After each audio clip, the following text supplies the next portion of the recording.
Thank you, Minister, Mr. Marsland, for joining us today. I will, with your indulgence, put all of my points into the beginning here to give you time to answer. The G20 leaders met by video conference on the 26th and together said they would do whatever it takes to bolster the global economy. And this has led to an injection of $5 trillion. My question related to that is there is a consultative aspect to this. Finance ministers and central bank governors were charged with monitoring this. So was the Financial Stability Board as well.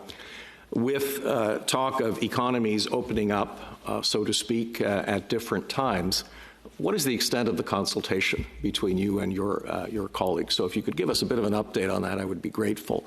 The second, Senator Black has really asked the question, but it does relate to internet and particularly in rural areas.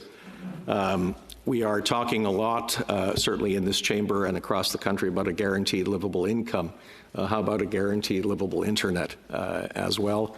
Budget 2019 devoted $1.7 billion to expanding or to establishing a universal broadband fund. So perhaps work could be enhanced in this area, and particularly with our telecommunications companies.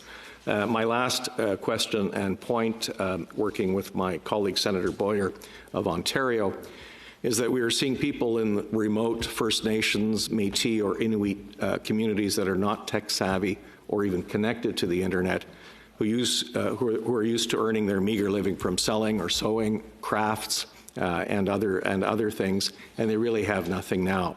And although the targeted distinction-based funding is helpful, it isn't enough to alleviate the financial issues that the Indigenous people in the cities are facing that also make their living by selling crafts, for example. So is there any relief in sight for them? Thank you, Minister.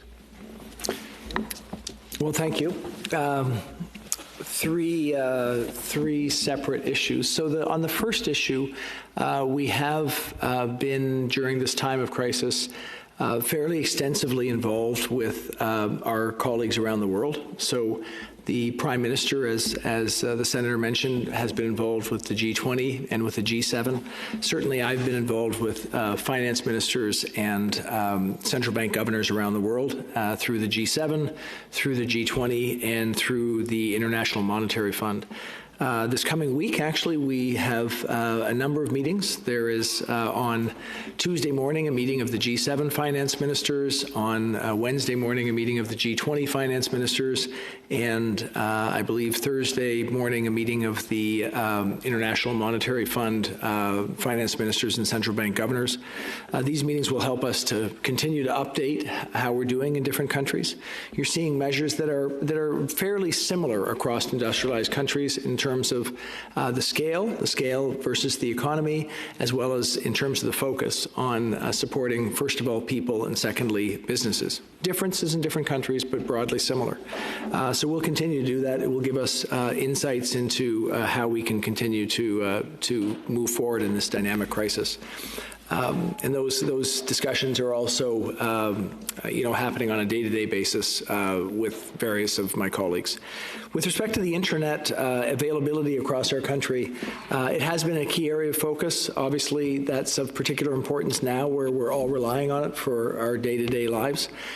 We think that some of the things we've done, the accelerated capital cost allowance, the funding we put towards the last mile, and the funding that's also through the CRTC has had some significant impacts, positive impacts, but we do know there's more to do there, especially on some of our communities that are farthest away. And finally, around Indigenous Canadians' challenges during this time, we understand they're real. The reason we put money out right at the very beginning was we knew that these were places that were going to be impacted significantly. Happily, we've not seen as many cases in some of the disparate communities, but we know that the problems could be very real. We are looking at funding that we might need to be doing for for our northern communities. We're also looking at funding and how the funding can be delivered for some of our other Indigenous communities. This is ongoing work. Obviously, it's everything we're doing is urgent and important, and we're working on that subject as well. Thank you.